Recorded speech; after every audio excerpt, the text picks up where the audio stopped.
ہر ایک کو علم ہے. نتیجتاً ہم نے دیکھا ہے ایسے ایسے ایم پی اے جن کو پاؤں میں پہننے کے لیے عزت کی جوتی میسر نہیں تھی، وہ ایک ایک سال میں کروڑ پتی ہوئے پھرتے. کسی بیرونی سرمایہ سے الیکشن لڑا، کروڑ پتی ہو گئے. یہ دھندا ہے. وہ لوگ جو سارے کرپشن کے پروسیس سے آ رہے ہیں اقتدار کے حوالوں میں، چور کہیں کہ ہم چوری کو ختم کر دیں گے، ڈاکو کہیں ہم ڈاکہ زنی کو ختم کر دیں گے، دہشت گرد کہیں دہشت گردی کو ختم کر دیں گے. محالستو جنون. یہ لوگ ہمیشہ سرمایہ داروں اور جاگیرداروں کے مفادات کا تحفظ کرتے ہیں، اور یہ نظام انتخاب دنیا کی بہترین انویسٹمنٹ بن چکا ہے. اور پھر نااہل اور مفاد پرست عناصر چناؤ ہوتا ہے. اس میں اب نظام کہاں سے بدلے؟ اس پاکستان کے کانسٹیٹیوشن میں آرٹیکل 62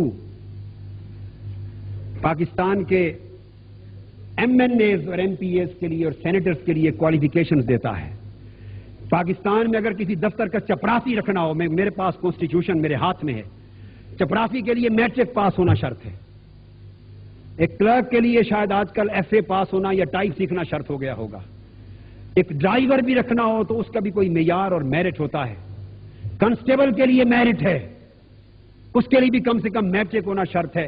ہر چھوٹی سی چھوٹی ملازمت کے لیے میرٹ ہے. اگر تعلیم کا پرائمری کی حد تک بھی شرط نہیں ہے تو اس ملک کے ایم این اے کے لیے نہیں ہے، اس ملک کے سینیٹر کے لیے نہیں ہے.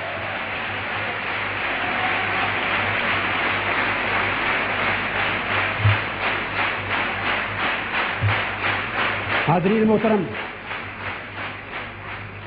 میں چاہتا ہوں کہ آپ کی تالیوں نعروں کو وقت زیادہ نہ دوں، اپنی بات زیادہ سے زیادہ کہہ سکوں. حاضرین محترم، عرض یہ کرنا چاہتا تھا کہ یہ اس ملک میں کسی نے سوچا وہ کون قانون بنائیں گے؟ اسمبلیوں میں بیٹھنے والے وہ انگوٹھا چھاپ بھی اس میں بیٹھے ہیں.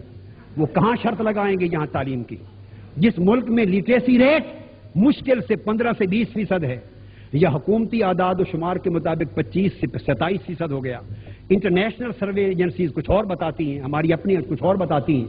اور جس کو ہم لٹریسی ریٹ کہتے ہیں، وہ جو دستخط کر کے پینشن وصول کر لے وہ بھی لٹریٹ ہے، یہاں پڑھا لکھا ہے.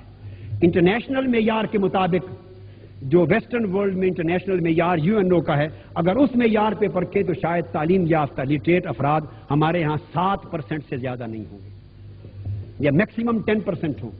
جس ملک میں ریئلی لٹریٹ پیپل، پڑھے لکھے افراد 10% ہوں، اور 10% میں شعور والے کتنے ہوں گے؟ اس ملک میں نمائندگان کے لیے تعلیم کی مزید شرط نہ ہو. آپ نظام کے بدلنے کی ان ہاتھوں سے کیا توقع کرتے ہیں؟ اور جو شرائط کوالیفیکیشنز میں مینشن ہے، یہ تو ہے جو ہونا چاہیے تھا وہ مینشن نہیں، اور جو مینشن ہے ان کو ہاتھ نہیں لگانے دیتے. اسی آرٹیکل 62 کے سب آرٹیکل میں کلاس ڈی، ای اور ایف، میں صرف 3 کلاسز بتاتا ہوں.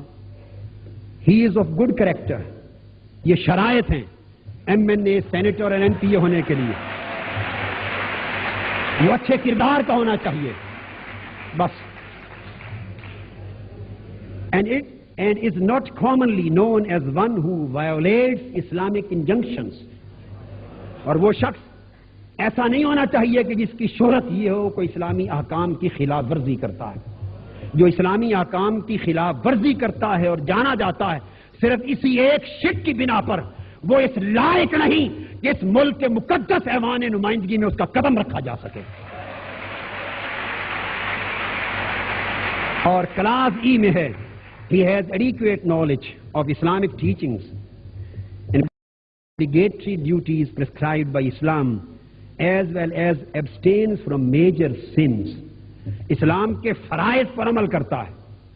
یہ کانسٹیٹیوشن کہہ رہا ہے، یہ میرا خطاب نہیں ہے، میں شرط عائد کر رہا ہوں. یہ کانسٹیٹیوشن کہہ رہا ہے.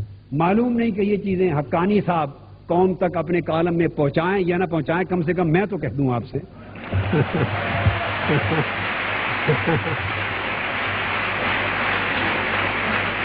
اس ملک میں آئین کے مطابق وہ شخص ایم این اے بننے کا حق نہیں رکھتا جو شریعت کے فرائض پر عمل نہ کرتا ہو اور جو گناہ کبیرہ کا مرتکب ہوتا ہو. کانسٹیٹیوشن بتا رہا ہے کہ گناہ کبیرہ کے مرتکب افراد اس ملک کی ایوان نمائندگی کے ممبر بننے کے اہل نہیں، اور اس ملک کے ایوان نمائندگان کے جو ہاسٹل ہیں وہ گناہ کبیرہ کے سب سے بڑے اڈے ہیں اسلام آباد میں۔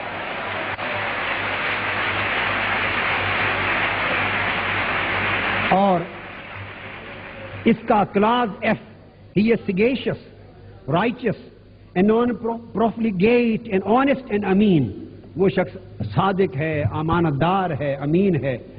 اگر یہ تین شرائط، باقی کسی کو نہ چھیڑیں، میری مؤدبانہ گزارش ہے معذرت کے ساتھ، اگر یہ صرف تین شرائط پر آج عمل ہو جائے اور ایک غیر جانبدار کمیشن تمام M N As, M P As اور سینیٹرز کو ان تین شرائط کے معیار پہ غیر جانبدارانہ طور پہ پرکھ کے فیصلہ کرے تو شاید مشکل سے صرف 10% افراد اسمبلی میں بچیں، باقی سب کک آؤٹ کر کے باہر نکال دیے جائیں۔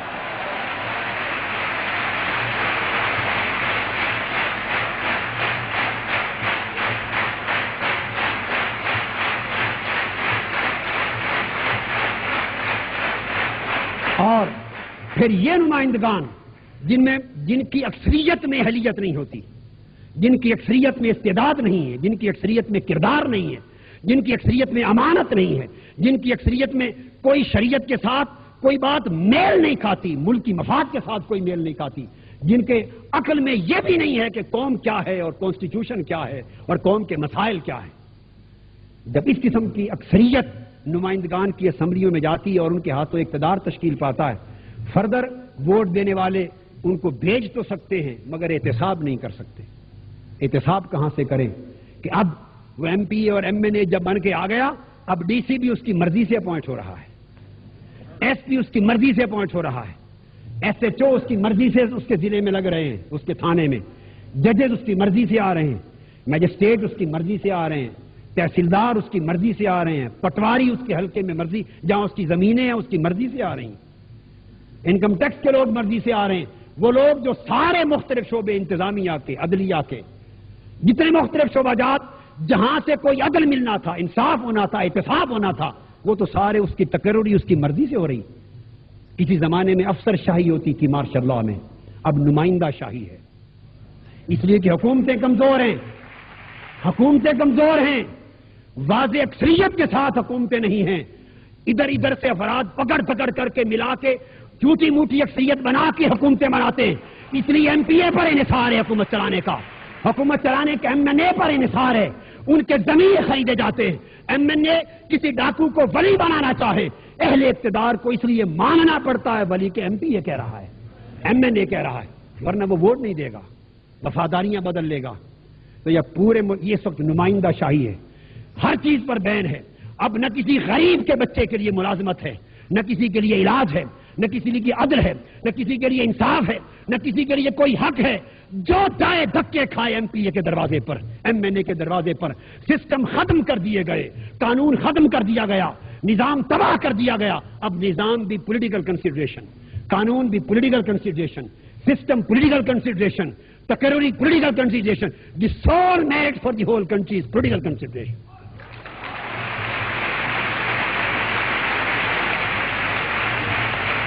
ایک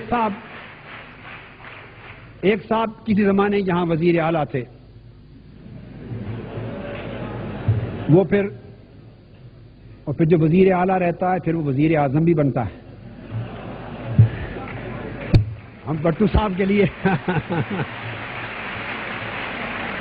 ان سے بات ہوئی، اس زمانے میں نے کہا کہ اگر آپ نظام بدلنے کی بنیاد رکھنا چاہتے ہیں، میں آپ کو اپنی گواہی اور شہادت کے ساتھ یہ بات کہہ رہا ہوں، اگر آپ اس ملک میں خیر کی بنیاد رکھنا چاہتے ہیں تو چونکہ پنجاب ہے آپ کے پاس، صرف ایک کام کر لیں، پھر اس کے نتائج دیکھیں کیا آتے ہیں، عمر بھر قوم آپ کو یاد رکھے گی۔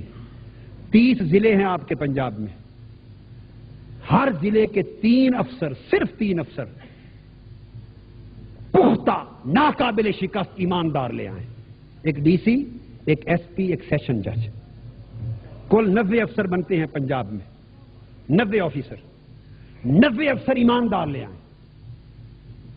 ڈیڈلی آنےسٹ، اور آنےسٹ افسران کی لاٹ لے کر اس میں سے کمپیٹنٹ اور کیپیبل افراد کو چنیں۔ اور پھر ان کمپیٹنٹ اور کیپیبل میں سے ایفیشینٹ دیکھیں. یہ پرائورٹی رکھیں. Honesty, competency and efficiency. باقی ان کو فری اختیارات دیں قانون کے مطابق. قانون سے نہ وہ تجاوز کریں نہ آپ مداخلت کریں, اور جہاں بددیانتی نظر آئے وہ اس کو ختم کرنے کا اختیار رکھیں. اس ایک تبدیلی سے دیکھیے کہ خیر کی کتنی مضبوط بنیاد قائم ہوتی. جواب یہ ملا کہ اگر وہ سارے ایماندار افسر ان پوسٹوں پر آ گئے تو ہمارے کام کون کرے گا؟